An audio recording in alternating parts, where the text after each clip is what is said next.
you're listening to the really useful podcast. This is the Tech Podcast for Technophobes from makeuseof.com.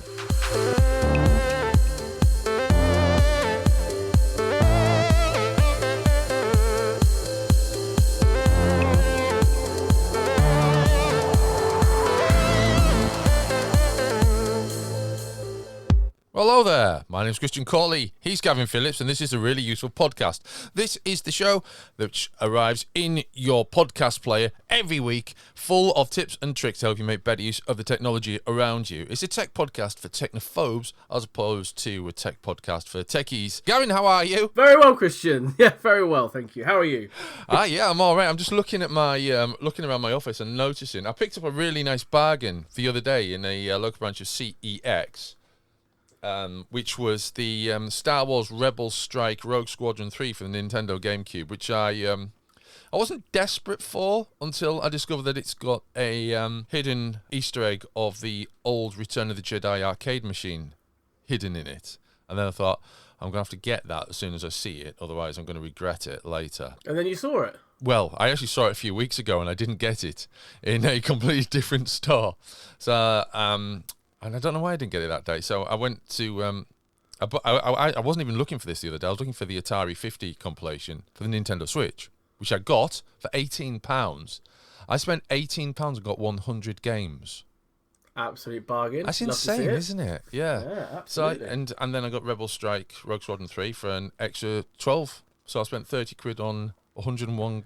Well, and if that extra Star Wars machine game's in there, 102 games. That is very, very impressive. That is a lot of gaming for a minimum amount of money. It is, isn't it? It's good. It's good. It's good. How are you? How's your weekend been? My weekend's been pretty good, actually. You know what I did? I took the plunge and I bought, similarly to the games, I bought F1 2023. And I've been avoiding the F1 games for quite a few years now because I felt like they've kind of gone a bit backwards. And there are a lot of issues with some of the other ones that I've watched on YouTube. But I was like, You know what? The Champions Edition version, like the top tier edition, was on sale on Steam for less than the normal version. And I thought, you know what? I'm just going to go for it. And I've had an absolute blast playing it for the last 2 days. It's been really good fun. I think the biggest thing that I found is that it's actually really accessible on a controller. I have a full racing wheel, but it's a bit of a pain to get out all the time. Mm-hmm. And the fact that you can actually get stuck into it and really enjoy it on a regular, Xbox controller is really good. Really good fun.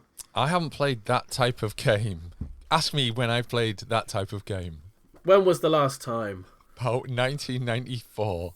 It was the Microprose Formula 1 Grand Prix game.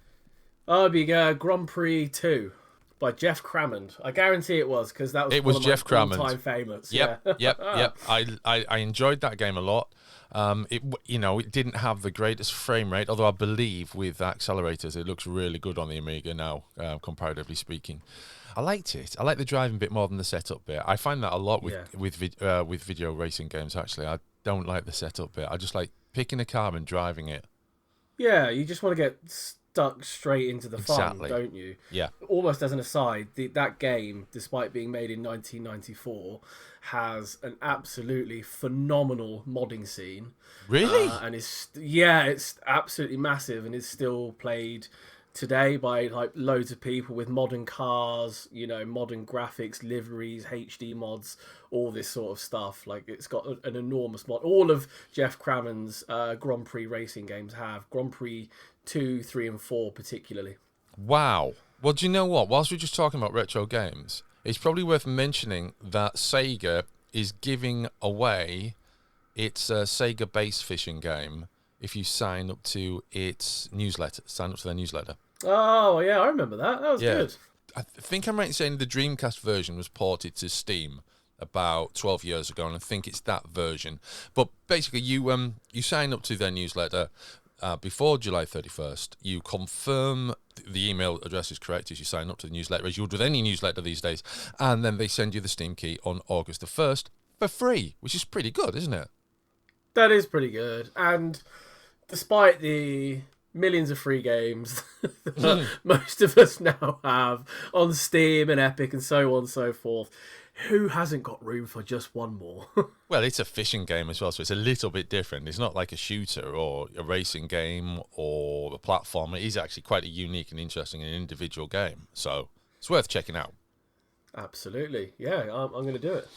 Okay, let's move on to the tech news that matters to how you use your tech and how you interact with the internet and things. And it's that man again, Elon Musk, who has declared, he's mentioned this before, so it hasn't come as a complete surprise, but he has confirmed that he's getting rid of the bird logo for Twitter, and it appears to be that eventually Twitter is actually going to be not called Twitter anymore. It's going to be called X. I think it's a bit silly. The name is very silly. It's sort of, I don't know, it's just smacks of I would like to be a bit edgy. I just don't really get it. Oh yeah, let me just go on to X to check the news. Or yeah, it sounds wrong, doesn't it? It doesn't work. It doesn't work. It's got no flow to it. It's a single letter. It's a single phonetic sound. It's a very silly thing, in my opinion. We've mentioned this before with Facebook and Meta, and I guess with Google and Alphabet. And I think if there's any time when the idea for a new name needs to perhaps sit above the very famous name that already exists, it's here. Why can't Twitter be part of X Core rather than it just be called X? Yeah, perhaps they will revise it, and that might be the way it works, because X is going to be the coverall name for Elon Musk's vision for an all-in-one super app, isn't it? So maybe you open X and you still go to Twitter, although maybe that'll change to something like X Chat or something like that. But it's I don't know, it just doesn't sit right with me. No, it is an odd thing, and Elon Musk has been observed as spending quite a lot of time on the platform that he spent a lot of money for. So I don't have any problem with the amount that he tweets. He's paid for it. So as far as I'm concerned, his recent hire, Linda Yaccarino, has also tweeted the X logo as well, and the name of the business has been changed to X Core. This thing is happening. I mean, the whole idea of an all-in-one app, I don't have a huge issue with. It makes things a lot easier in many ways, but at the same time, if you've got some sort of privacy or security issue, it's a single point of failure, isn't it? Which I guess is another matter entirely, and a different conversation entirely, but it is worth thinking about, isn't it? Oh yeah, absolutely. It's a massive privacy issue that I think we've seen a lot in places where these apps already exist, specifically you would say somewhere like China. There's not a lot that can be necessarily done about privacy issue and the infringement of government into personal lives and what have you. Thankfully, I was going to say we're not quite there yet in the West, but we're rapidly barreling towards it, and apps like this will only push it further along the line, won't it? It certainly seems that way. Now, you might think to yourself, well, it doesn't matter, I'll stop using Twitter and go to one of those awesome alternatives like Threads. Because you might think, oh, well, there's Threads now. Well, I can go and hang out with Mark Zuckerberg on Threads rather than that Elon Musk on Twitter. No, the wonderful Mark Zuckerberg. Isn't he wonderful? Isn't he? If we had some sort of Halo-ish sort of noise on here, I would play it. That doesn't do it. It's complete. Don't get me wrong. It's completely appropriate for Mark Zuckerberg. But anyway, Threads has lost 75% of its traffic just 15 days after launch. It has been repeated this weekend. That's a bit of a... Threads was marketed as a Twitter killer, reports Mint, but that's a bit of a Threads killer, isn't it? That's Fraying. Absolutely. Yeah, I believe it was just last week we said this is exactly what's going to happen, isn't it? Yeah. The way that the sign-up process works, which is to go through your Instagram account, has turned a lot of people off because it's linked directly to your Instagram. Once you get over there, the accounts you follow are typically the same ones as you would follow on Instagram, so you're already following them. It's just another method of getting their information in your face. And again, as we sort of said last week, why do you need another social media network to follow the exact same people as you're already following on Twitter?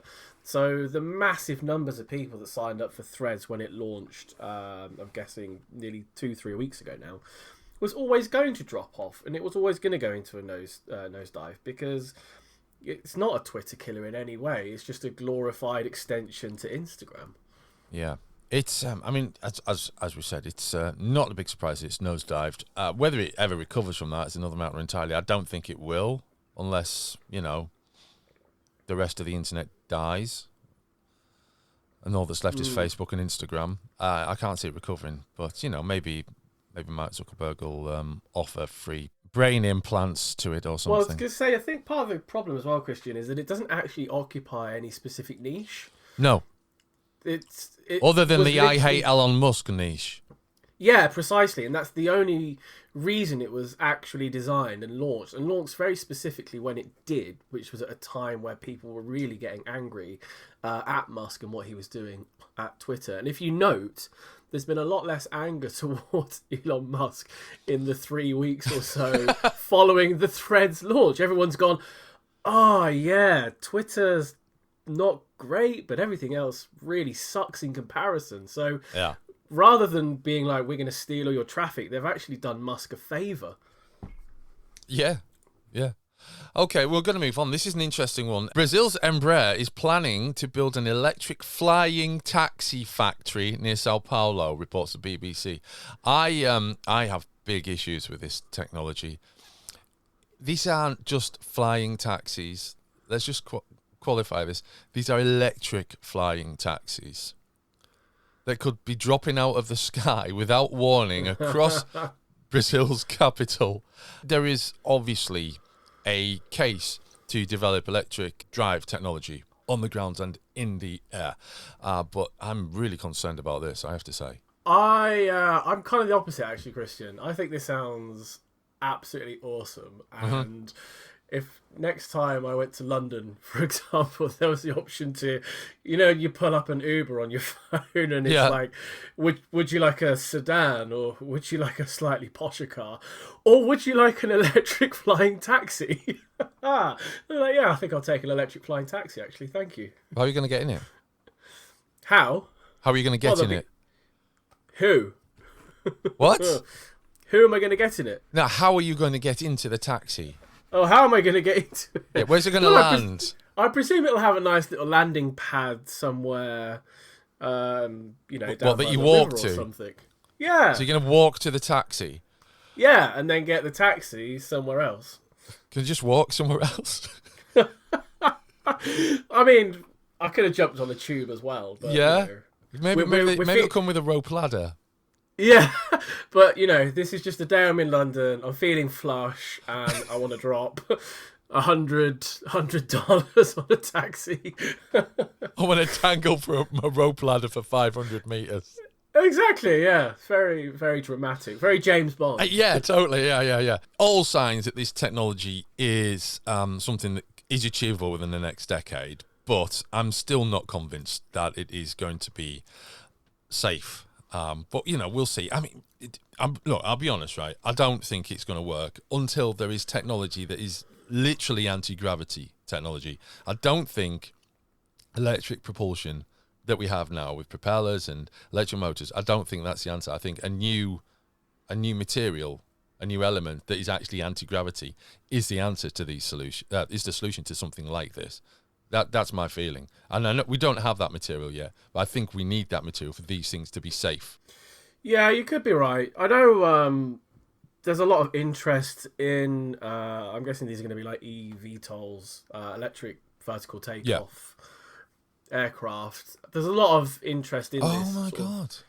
Technology and a lot of stuff. So, for example, at CES 2023 earlier in this year, there were quite a few different companies showing off their prototype aircraft. One of them, I believe, even took flight whilst we were there.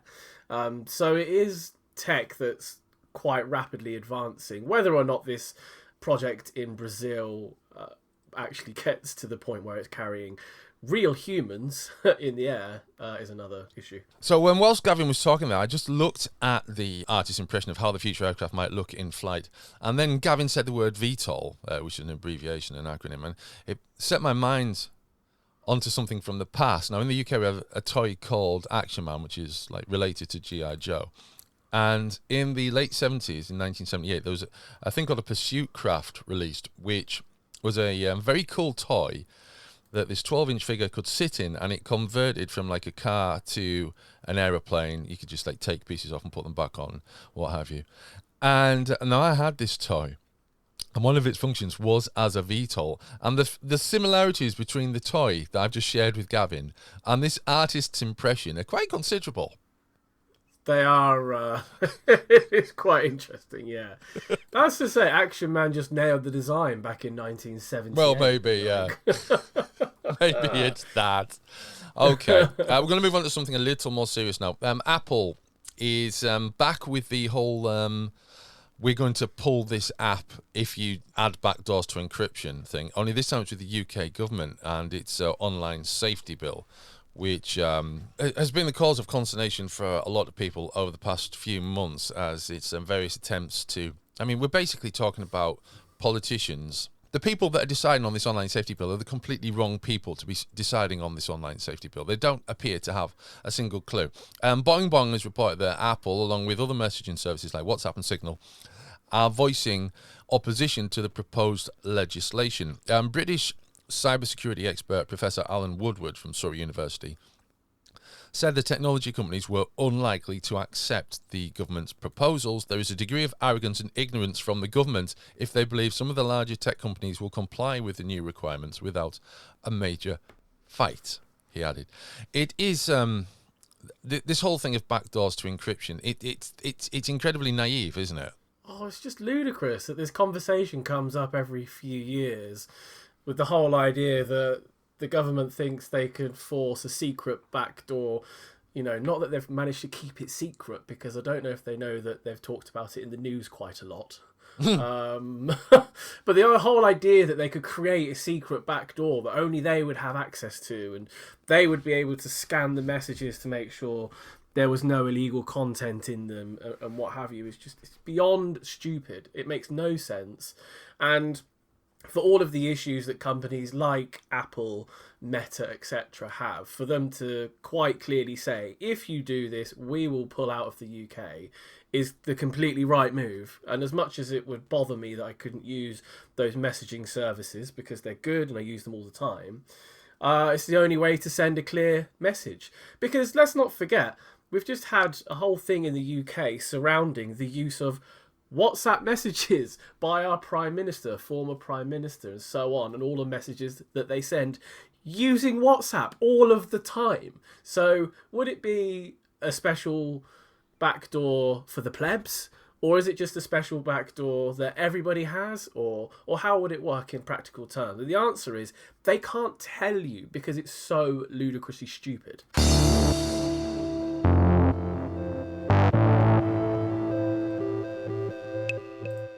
We're going to move on to the tips and tricks in this week's Really Useful podcast. And we're going to kick off with something from me, which is tips on installing a Dashcam, which is something that's come back round into my field of view, as it were, recently, because I've been attempting to review a Dashcam. And do you know what? It appears to be too heavy for the display, for the windshield. Too heavy? How much does it weigh? I'm not entirely sure. I'll be honest. It is quite a big dash cam, and it is possibly the heaviest I've used recently. I'm not going to give any names away at the moment because it is hopefully something that I can solve one way or another. But there's something wrong with the mounting procedure with this dash cam. It might be something with a 3M strip. It might be something to do with the GPS mount or whatever. I'm not entirely sure at the moment, but it's become a bit of a pain. So I thought to myself, well, let's just go back to the whole dashcam mounting thing. So I created a list of the best tips and tricks for installing a dashcam in your car a few years ago. So I thought, let's revisit this. So let's just go through this now. Now, the process of installing a dashcam can be completed following 3 general steps, which you check if the camera has an internal battery and charge it first of all. You establish the best position for the dash cam. You compare this with access to the power supply, and then you route and hide the cable in an effective manner around your windshield so that you aren't distracted by it, because obviously there are, there's driving rules and things, and if there's anything in front of it that can distract you, any cables hanging or anything like that, then you're going to get into trouble. So, charge the dashcam battery, find the best place to install the dashcam, check the cable length for power supply access, then route, clip, and hide the cable. Now, in addition to these steps, I would add, and I probably will at some point, clean the inside of your windshield as well. Because if that's... Oh, that's always a good idea, yeah. Yeah, because if that's dirty, then it's not going to adhere correctly. Now, the adherence isn't a problem that I have here, because I'm actually using one of those static sheets, and that's attached to the windshield first, and then the dash cam mount attaches to that, and it's actually the dash cam mount's coming off the static sheet. So that's how I know the problem is with the mount and the adhesive and not the windshield. But it's a big pain for me at the moment. I really don't, because I got to the point where I was actually driving around with no dash cam, because my existing dash cam, I'd actually moved it, because I thought, it got to the point where I thought maybe the problem is there's just too much curvature in my windshield. So I actually moved my dash cam, disconnected my dash cam, took it off completely, and put this other dash cam there. Fell off there as well. So, yeah, not impressed. If this persists, it will appear in a review, and I'll discuss that in a few weeks' time. But for the meantime, yes. Installing a dash cam should be straightforward, and, it doesn't always have to go on the windshield. You could, as I'm possibly going to do, mount it on the actual dashboard, pointing at the window, and use, hopefully, the correct settings in the app to rotate the picture. But, it's been a big pain for me over the weekend. That's frustrating, because you think, for the most part, bar wiring, putting it on the windscreen should be the easiest part of the entire job, shouldn't it? Yeah, it should. And I don't know how many dash cams I've reviewed now, but it's got to be around the 10 area. If that's not how many I've reviewed, it's certainly how many I've used. So this is the first time I've had this problem. So okay. Can I ask a question, because you're quite well versed with dash cams? Go on then.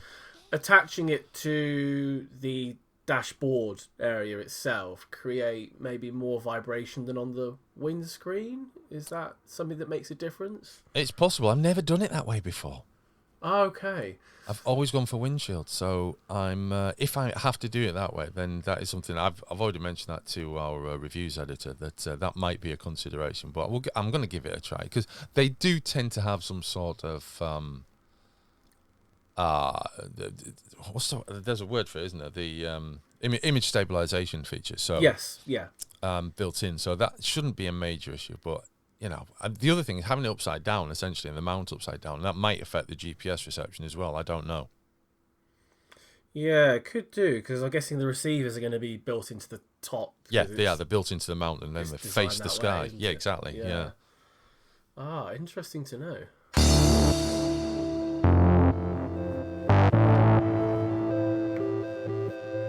Okay, it's recommendations time, that part of the show in which we share with you something that we've enjoyed, experienced in digital form, or maybe some piece of hardware or whatever. I'm going to go first. I'm just going to go back to what I talked about earlier in the show, the Atari 50 compilation. It was released last year to celebrate 50 years of Atari's vast impact on gaming, largely the retro scene.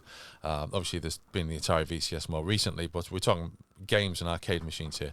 There's such a lot in there. I've spent an inordinate amount of time playing Crystal Castles. I've never played it that much outside of an arcade machine, because the actual arcade machine version is on there and it plays perfectly. I also played the Atari 2600 version of it, which is ghastly. In comparison, I was never a fan of the Atari 2600. Someone I went to primary school with had an Atari, either 2600 or 5200, and I remember the old Superman game. He showed me the Superman game once, and I thought it was absolutely horrendous. It was the worst thing I'd ever clapped eyes on. And I had one of those very basic European Pong machines at home, and I thought that was better than the Superman game on the Atari 2600. But I digress. There is so many. As I said, there's 100 games on this. There's also unlockable games as well. I'm not sure how you unlock them at the moment, but they are there. They're specifically there, and they're ready to be unlocked. So there's 100 games before you get to the unlocks. It's just such a vast collection of games. Everything, I think, everything published by Atari, including some things that weren't actually published, are in that collection. If you don't have it already and you're interested in retro gaming, you really should have it. It's such a good collection. And Gavin, I didn't even tell you this bit. It's not just games on there. There's interviews with people involved with the development of these machines and games. That is cool. Yeah, it's fantastic. It's just such a love letter, admittedly by Atari to Atari, but on the other hand, the Atari of 2023 bears very little resemblance to the Atari of 1978 or beyond that time. So it's basically a name that's owned by someone, and a collection of properties are owned by someone, as opposed to being a direct lineage. But it's certainly, if you're interested in retro games, or you have an affinity with Atari, or you like arcade machines, or if you just want 100 games for a good price at the moment, get that collection. That sounds incredibly good. Yeah, I like the sound of that. What have you got? I've got two smaller things this week, Christian. I've not got one big thing, as I've been to a million kids' parties this week, last week, so I've not had much time to get my hands on any new hardware or anything. So, I've got the Cherry MX keyboard switch experience box, which I've had on my desk actually for a few weeks, but it's the first time I've really unpacked it and got into it. And those who don't know what this is, Cherry MX make mechanical keyboard switches. So that's a switch that lives inside a mechanical keyboard. When you press it, it registers the key that you've pressed on your computer. But there are many different types of switches. And one thing that is tricky for people when they're buying a mechanical keyboard is that they don't know which type of switch they want to choose or buy or use. So Cherry have come up with this idea that you can have an experience box. This costs $10, and it comes with 10 different mechanical keyboard switches in. Featuring some of Cherry's most popular switch options, including red, blue, brown, speed silver, silent red, black clear top, ergo clear, green, and grey. Now, this is admittedly a little niche, but it's quite good if you've never actually used a keyboard switch and you just really want to get into it, but you've got no idea what they feel like, to have a little go on all of the different types, and then you can figure out what you want. And they come in a very nice, neatly organised box. So that's $10, and it gives you a good idea of every type of switch you could possibly want. The other thing I was going to talk about is a tablet I am currently reviewing called the N1 NPad X.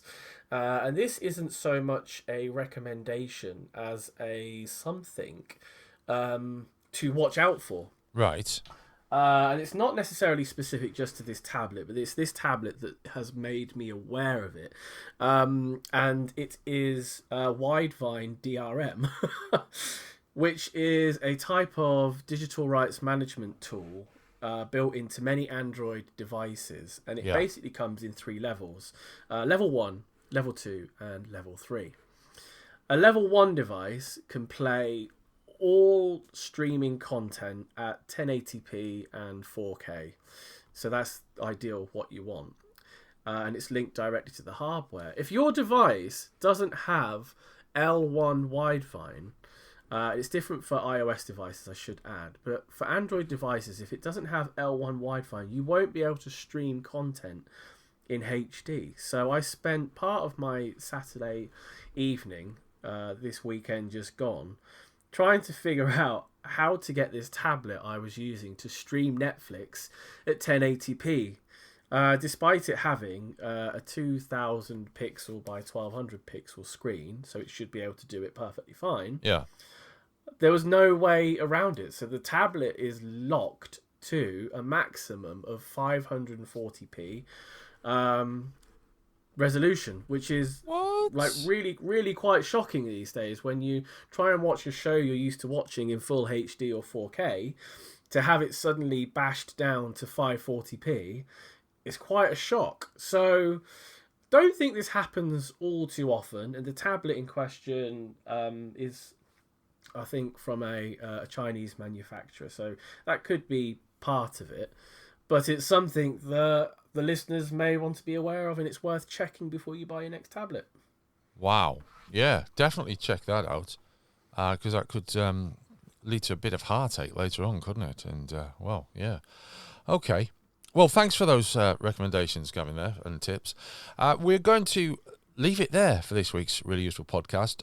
As ever, everything we've mentioned you will find in the show notes with useful links for you to follow it up. If we've told you anything useful or that someone you know would find useful, please share it with them. And if you can leave a review for us on Apple Podcasts, that would be marvellous as well. And if it's a 5-star review, we'll read it out, so you'll get your name on the show. That might appeal to some people rather than others. He's reading my name out. Quick, Mum! Yes. So we'll be back for a new show next week with new tips and tricks. Until then, it's goodbye from us.